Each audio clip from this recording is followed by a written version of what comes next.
공부. 이거 우리가 이제 공부가 환에 맺혔으니까. 내가 공부를 너무너무나 잘하는 사람이야. 이렇게 생각하시는 분 있을까요?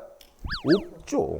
그러니까 도대체 이놈의 한국 사회는 우리가 평생 죽을 때까지 나는 공부를 엄청 잘하지는 못하는 사람이야. 혹은 나는 공부는 평생 지지리도 못하는 사람이야. 이렇게 생각하고 죽게 만든다니까? 맞아요.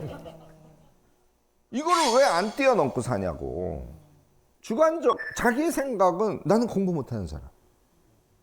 근데 제가 프로젝트를 이제 큰 거를 했는데 한국 기원의 서고도 정리하고 한국 기원의 역사도 써주고, 근데 앞으로 이제 기록 관리를 잘 할 수 있는 그런 거 총체 프로젝트를 했는데, 그래서 이제 우리 대학원생 2명이 그 서고를 정리하는 일을 했어요. 제가 2주 후에 이제 가봤지. 네. 근데 그 중에 한 친구는 일을 너무 잘해요. 그래서 그 주인공한테 물어봤죠. 너는 일 잘한다는 소리는 많이 들었겠네? 그랬더니 네, 좀 들은 편이에요. 그래서 너는 공부는 잘하니? 아니요, 공부는 되게 못해요. 이렇게. 그래서 제가 딱 한마디 했어요. 너가 지금 여기에 여러 종류의 객체들이 있는데 얘를 어쨌든 이렇게 비슷한 종류끼리 이렇게 묶고 목록 만들고 레이블, 라벨 출력해가지고 붙이고, 그래서 서가 이렇게 꼽는 일을 했거든요. 지금 한 너의 행위를 수업을 들을 때 현재 네가 한 요 행위를 연상하면서 들어볼래? 무지하게 공부 잘하는 친구가 돼서 훌륭한 아주 유능한 기록 연구사로, 아키비스트로 재직을 하고 있어요. 딱 한마디로 얘기하면 이거는 자각과 기록의 힘이에요.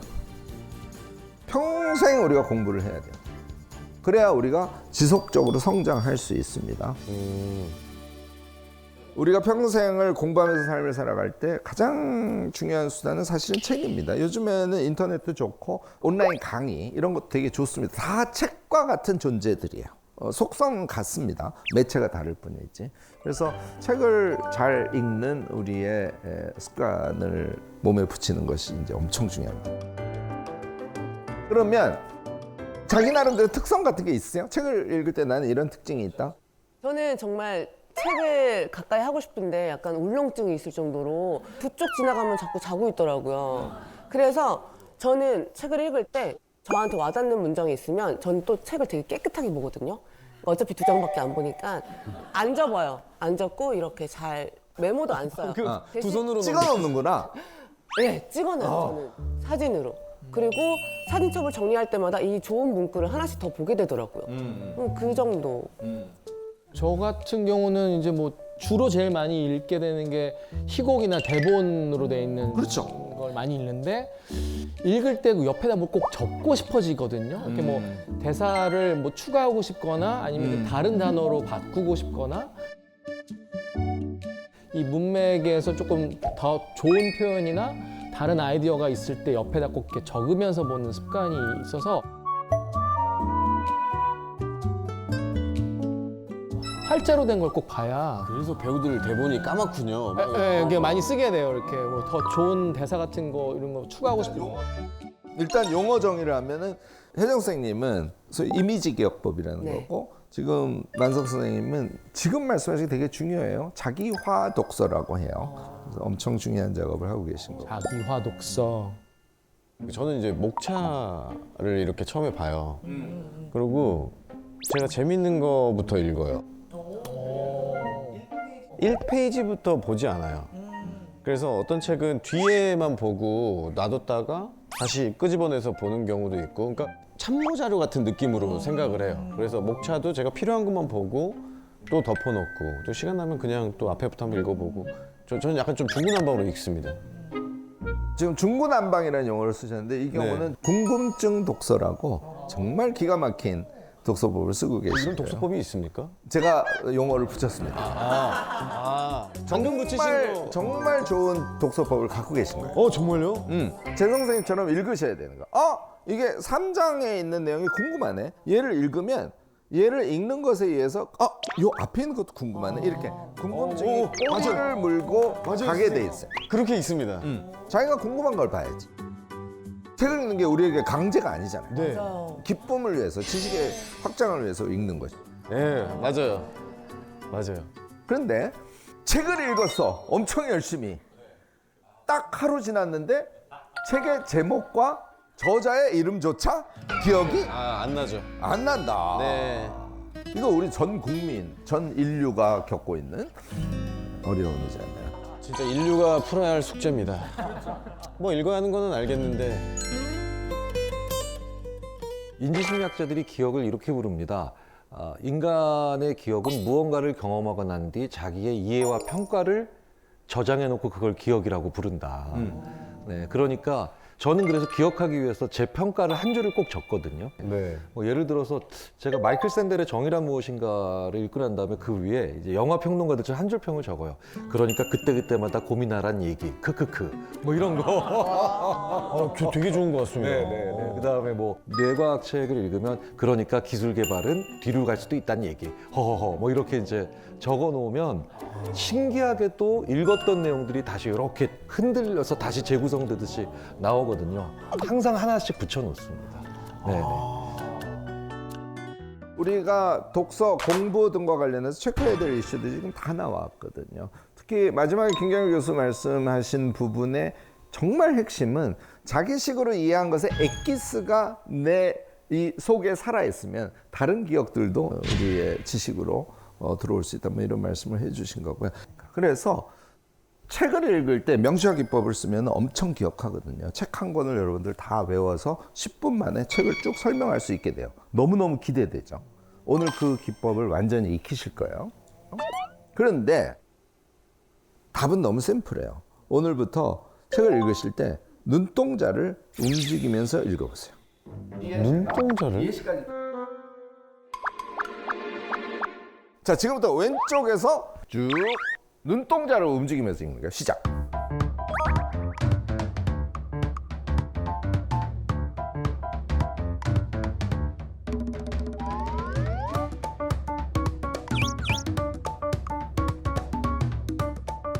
오케이, 여기까지입니다.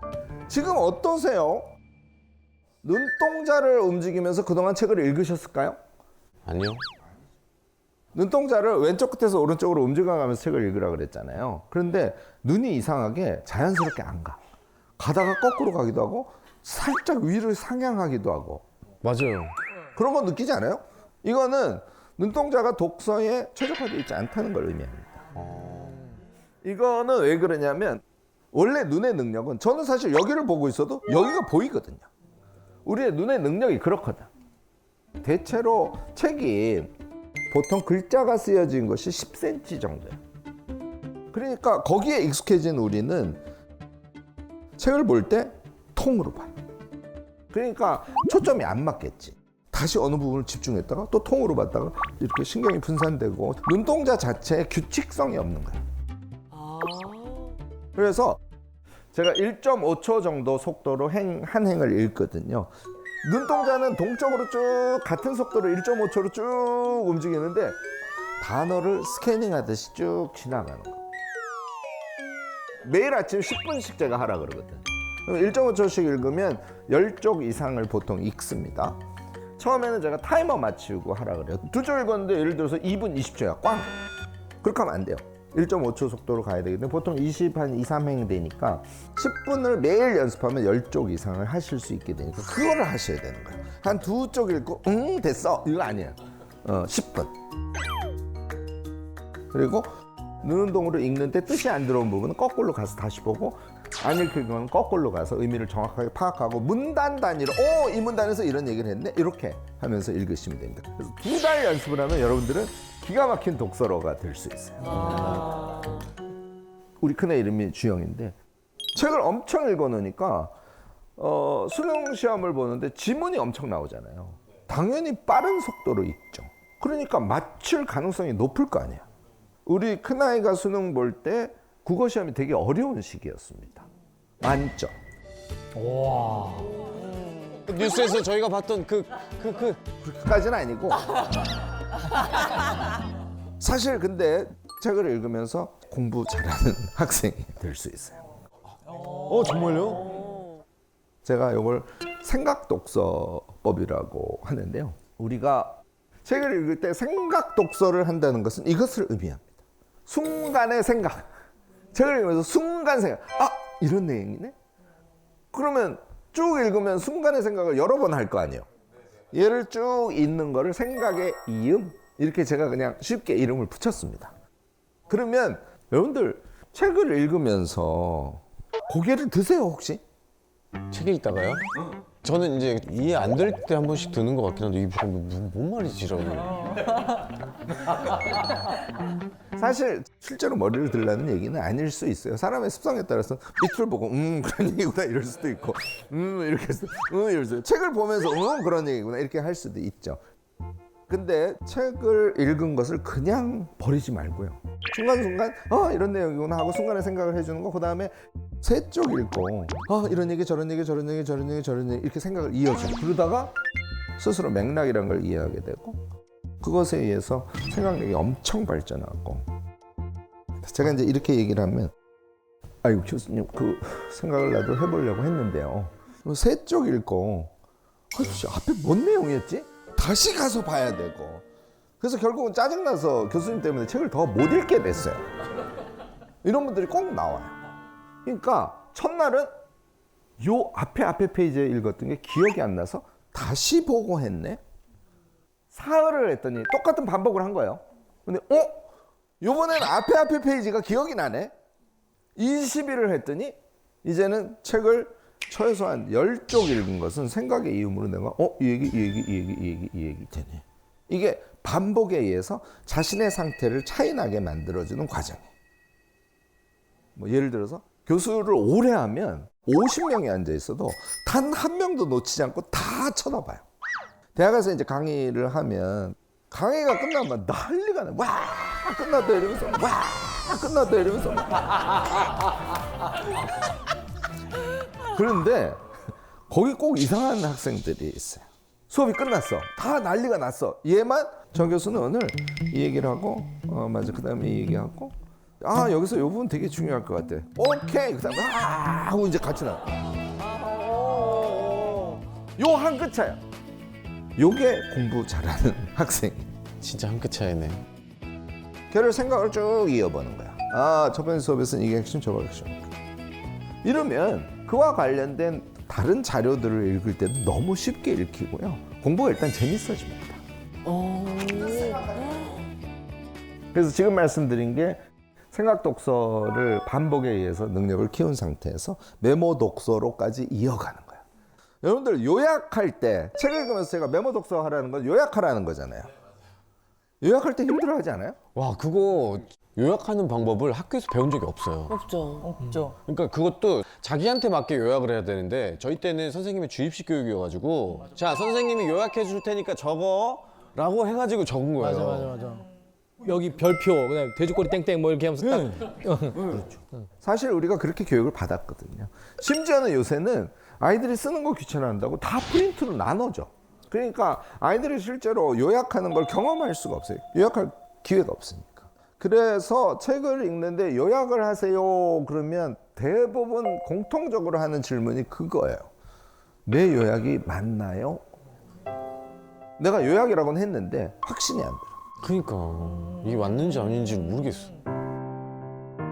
메모 독서법은 생각의 이음에 의해서 자기에게 남은 부분만 메모를 하는 것입니다. 메모는 어떻게? 극단적 요약 수준을 하는 겁니다. 책이 거의 대부분이 한 개의 장이 50쪽 전후로 돼 있어요. 책을 무려 10쪽을 읽고 한 줄만 쓸 수 있어.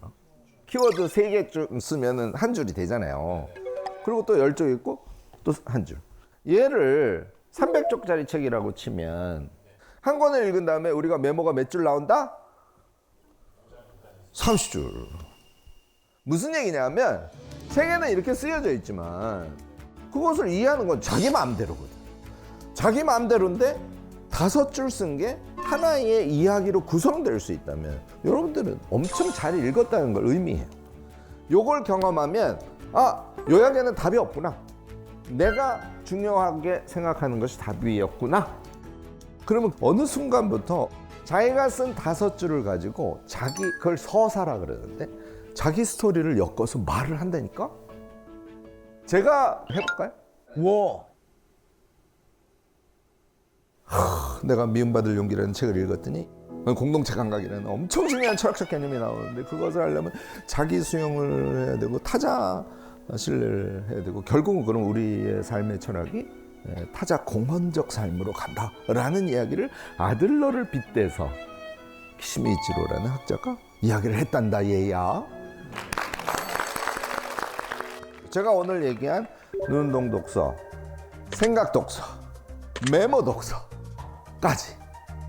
자, 책을 읽었어요. 메모를 통해서 각인시켰어요. 자기 것으로 소화가 됐어요. 그걸 말로 했어. 방법 자체가 너무너무나 우리를 성장시키게 하는 기가 막힌 것들이 그 안에 다 우겨져 있는 거예요. 근데 교수님 요즘에 독서 후에 토론을 하는 모임들이 좀 정착을 하고 있대요. 아이들도 이런 토론 같은 문화들이 좀 공부할 때 여기 이제 발전시키는데 좀 도움이 될까요? 엄청. 여러분들 집에서 자제분들 공부 잘하는 아이로 키우고 싶잖아요. 그럼요. 네. 그러면 한 살이라도 어릴 때 이 책 읽는 방법 이걸 아이들한테 좀 꼭 익혀줬으면 좋겠어요. 왜냐하면 처음에 아이들 책 읽는 거 힘들어요. 이 아이들은 쉽고 재밌는 책, 막 해리포터 이런 거 보면은 왜 그런 걸 보니? 고전 명작을 읽어야지. 위대한 개츠비 이런 거. 부모님들 아이들한테 책을 읽어라 이렇게만 하시고요. 동화, 전집 이런 거 사주는 거 여기에서 그치신단 말이죠. 이거 말고요. 책을 다 읽은 아이에게 무슨 내용을 읽었는지, 이야기가 어떻게 이해됐는지 이런 것들을 꼭 같이 대화를 나누면서 아이가 자연스럽게 책을 읽은 다음에 자기 생각을 정리할 수 있게, 그래서 생각의 깊이를 더 깊게 하고 그다음에 가끔씩 나 혼자 알고 있기가 뭐하니까 자랑도 좀 해야지 하고 글 좀 쓰고. 그러면 우리가 오늘 얘기한 이 습관이 몸에 붙은 아이들은 문단별로 키워드로 요약하고 정리한 키워드를 합쳐서 이해하고 이렇게 하니까 지문 읽는 속도가 엄청 빨라질 거 아닙니까? 따라서 문제에 더 집중할 수 있게 되겠죠. 얘는 공부만 잘하는 것이 아니라 스스로 문제 해결 능력을 가져요. 선생님이 갑자기 내일 모레 120쪽 분량의 시험을 낼 거야 이렇게 얘기하면 어떻게 될까요? 아이들 다 멘붕 상태죠. 다들 그런데 평상시에 읽고 키워드 찾아서 요약만 하고 그런 과정을 통해서 내용이 완전히 자기 것이 된 학생들한테는 120쪽에 대한 분량이 그렇게 꼭 많은 분량이 아닐 수 있죠. 공부 잘하는 학생이 되는 첩경이 저는 사실은 책을 읽고 요약하고 그다음에 글을 써보고 말하고 토론하고 이런 것이라고 생각하죠. 고등학교 때 이걸 하려면 너무 늦어요, 사실은. 그래서 제가 한 살이라도 어릴 때 습관을 들이는 게 중요하다 이렇게 여러분들께 강조를 하는 것이죠. 사실 근데 부모님들이 이 독서 습관을 먼저 들이시는 게 좋겠어요. 그러면 아이들과 함께 할 수 있지 않습니까? 아이들도 좀 더 신나서 할 수 있으니까 꼭 여러분들이 먼저 나서서 해주시는 것을 권하고요. 자, 그게 여러 가지 상황상 안 돼. 그럴 경우에는 요즘에 독서 토론 프로그램 얼마나 많습니까? 그리고 아이들의 문해력이 문제라면요, 방과후 교육이라든지 교육 프로그램 이런 것들이 한국 사회에 비교적 지금 잘 돼 있단 말이죠. 좋은 프로그램 선택하셔서 도움을 꼭 받아보시는 것, 이것도 나쁘지 않을 것 같습니다.